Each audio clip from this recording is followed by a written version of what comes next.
આ વાત કેટલાક વર્ષ પહેલાંની છે, જ્યારે મારા પતિના એક મિત્રે મારી એવી કે હું તમને શું કહું. મારા પતિ નોકરી કરવા માટે બીજા શહેરમાં રહેતા હતા. તેમનો એક મિત્ર અહીં અમારા શહેરમાં જ રહેતો હતો. મારા પતિએ મારી સાથે તેની મુલાકાત કરાવી હતી અને તેને કહીને ગયા હતા કે જો સંજુને કોઈ કામ પડે તો મારી ભાભીની મદદ કરી દેવી અને બજારથી સામાન લાવીને ઘરે પહોંચાડી દેવું. સંજુ ખૂબ સારા હતા. જરૂર પડે તો અમારા ઘરનું કોઈ કામ પણ કરી દેતા હતા. એક દિવસ જ્યારે મારા પતિ ઘરે ન હતા, તેનો મિત્ર જે હંમેશા મને એવી રીતે જોતો હતો જાણે તેણે ક્યારેય મારા જેવી સુંદર સ્ત્રી જોઈ ન હોય. મારું નામ સમશા છે. મારી ઉંમર 27 વર્ષ છે. હું તમને પોતાની પર બીતેલી કહાણી સંભળાવવા જઈ રહી છું. એક દિવસની વાત છે. તેણે મારા દરવાજે ખખડાવ્યો. હું પહેલેથી જ સમજી ગઈ હતી, કારણ કે તેની નજરો હંમેશા મારા પર રહેતી. તે મારા પતિ કરતાં વધારે સ્માર્ટ હતો અને મારું દિલ પણ તેની તરફ ઝૂકતું હતું. દરવાજો ખટખટાવ્યો તો મેં પૂછ્યું, કોણ છે? બહારથી અવાજ આવ્યો, ભાભી જાન, હું સંજુ છું. આવાજ સાંભળતા જ મારા દિલની ધડકન એકદમ તેજ થઈ ગઈ. તેણે તેના બોલવાની રીતમાં કંઈક અલગ જ અંદાજ હતો, જાણે તે કંઈક બીજું જ સમજાવવા માંગતો હોય. મેં તરત દરવાજો ખોલી દીધો. તેણે પૂછ્યું, સમજાવવા માંગતો હોય? તરત દરવાજો ખોલી દીધો. મેં ધીરેસે કહ્યું, મારી કમરમાં ઘણો દુખાવો છે. જો તમે ઈચ્છો તો હું ગરમ તેલ લગાવી દઉં. દુખાવો જલ્દી ઠીક થઈ જશે. તેની વાત સાંભળીને મારા શ્વાસ અટકી ગયા. હું જાણતી હતી કે તે અસલમાં શું કહેવા માંગે છે, પણ મારું મન પણ તે જ ઈચ્છતું હતું. મેં માથું હલાવીને હા પાડી અને તે અંદર આવી ગયો. મેં પથારી પર સૂઈ ગઈ. તેણે તેલ ગરમ કર્યું અને થોડું આંગળીઓ પર લગાવીને મારી પાસે બેસી ગયો. તેનું શરીર મારા એકદમ નજીક હતું. તેનો એક હાથ મારી ગરદનને સ્પર્શ કરતો હતો. જેમ જેમ તેણે મારી કમર પર ગરમ તેલ લગાવવાનું શરૂ કર્યું, તેમ મારા શ્વાસ વધી ગયા. તેની આંગળીઓનો સ્પર્શ સીધો દિલ સુધી ઉત્યારેક વધારે.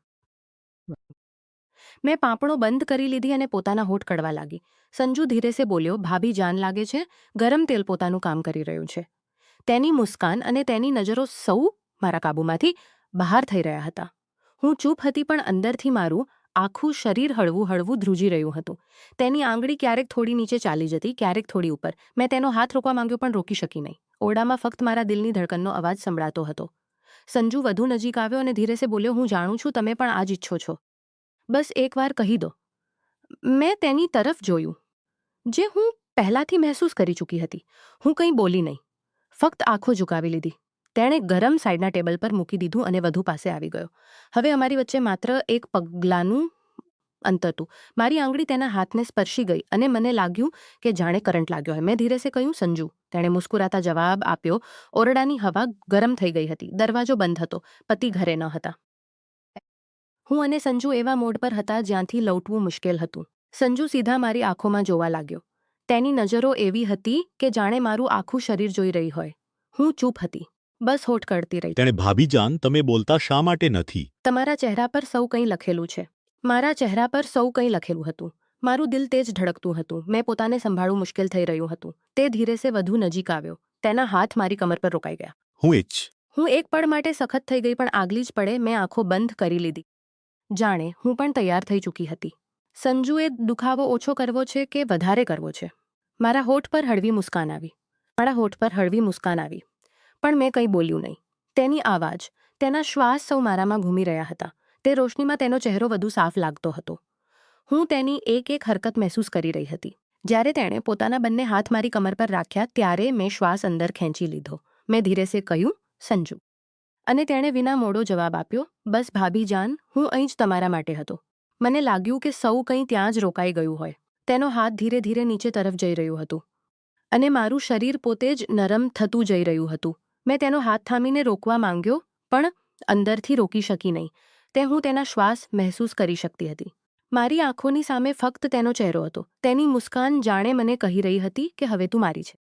મેં પોતાનું માથું હળવેથી ઝુકાવ્યું અને તે લમ્હે મેં પોતાને રોકી શકી નહીં. સંજુએ ધીરેસે કહ્યું, ભાભી જાન, તમારા પતિને કંઈ ખબર નહીં પડે.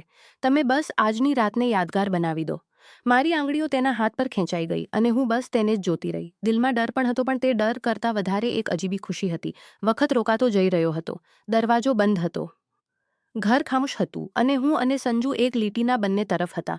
તે લીટી પાર કરતાં જ સૌ કંઈ બદલાઈ જવાનું હતું. મેં હાસ્ય દબાવીને બસ એટલું કહ્યું, તમે રોકાવાના તો નથી અને હું રોકાઈ જનારી નથી. તેણે સીધો જવાબ આપ્યો, તો પછી દેર કેમ ભાભી જાન?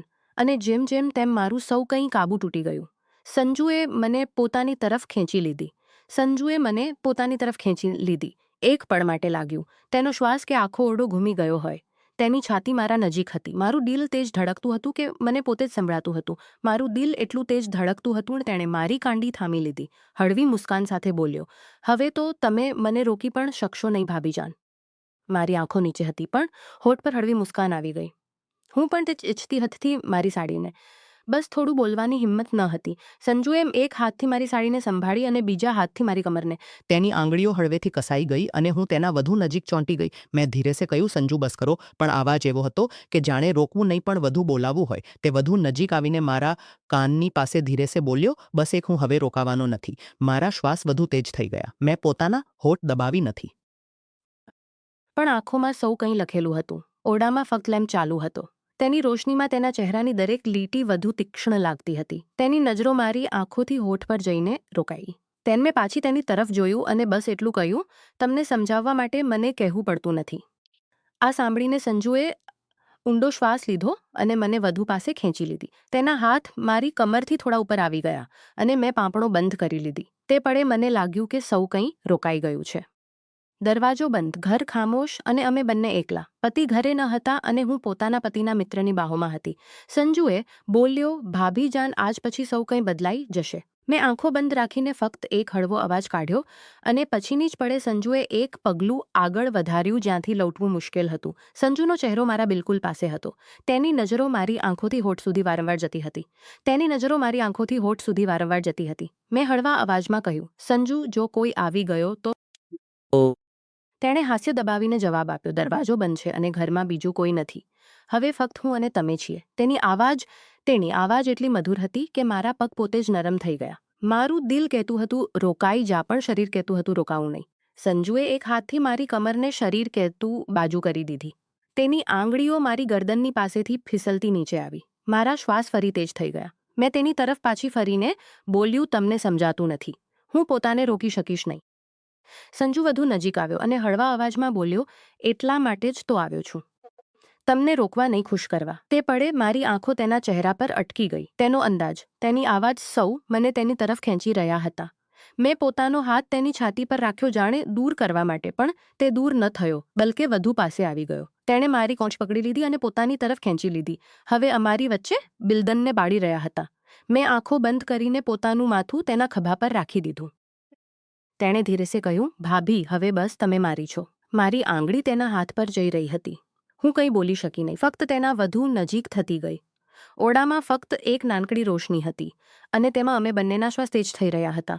મેં તેના કાનની પાસે ધીરેસે કહ્યું, જે કરવું છે તે જલ્દી કરો. સંજુએ બસ એટલું કહ્યું, તો હવે કોઈ રોકાવટ નથી. અને તે લમ્હેથી સૌ કંઈ કાબૂમાંથી બહાર નીકળી ગયું. તે રાતના તે પળમાં લાગતું હતું કે જાણે વખત રોકાઈ ગયો હોય. સંજુનો હાથ મારી કમરથી ફિસલીને મારી પીઠ સુધી આવી ગયો. તેની આંગળીઓનો તે હળવો સ્પર્શ પણ મારા શ્વાસને હલાવી રહ્યો હતો. મેં તેની તરફ જોતા ધીરેસે કહ્યું, સંજુ, તમને અંદાજો છે ને? જો કોઈએ જોઈ લીધું તો? તેણે સીધા મારી આંખોમાં જોઈને જવાબ આપ્યો, ભાભી, જેની નજર તમારી તરફ ઉઠશે તેની આંખ પહેલાં હું કાઢી નાખીશ. હવે ફક્ત તમે અને હું. બાકીની દુનિયા ભાડામાં જાય. મારી હાલત એવી હતી કે હું ન તો રોકાઈ શકતી હતી. તેની નજરો મારી આંખોમાં હતી. સંજુએ પોતાની આંગળી મારા હોઠ પર રાખી અને બોલ્યો, હવે કંઈ બોલશો નહીં. બસ મહેસૂસ કરો, કંઈ બોલશો નહીં, બસ માટી જશે. મારા દિલની ધડકન એટલી તેજ હતી કે જાણે દિલ ક્યારેય ફાટી જશે.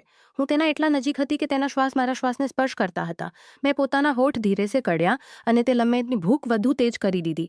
તેણે પોતાનો ચહેરો મારી ગરદનની પાસે લઈ જઈને ધીરેસે કહ્યું, હવે તમે મારી થઈ ચૂકી છો. હું પોતાની જગ્યાએ બિલકુલ થંભી ગઈ હતી.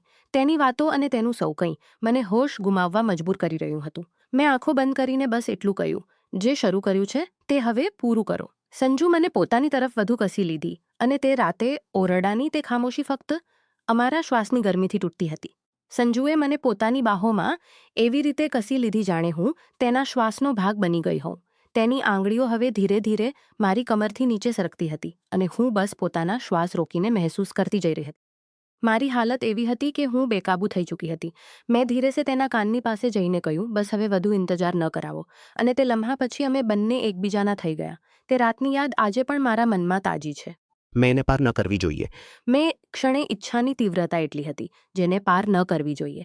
પણ તે ક્ષણે ઈચ્છાની તીવ્રતા એટલી હતી કે હું પોતાને રોકી શકી નહીં. આજે જ હું વિચાર વખત જીવનમાં આવતા પ્રલોભનો આપણને એવા રસ્તે લઈ જાય છે જ્યાંથી પાછા ફરવું લગભગ અશક્ય બને છે અને તેના પરિણામો આખી જિંદગી સાથે રહે છે.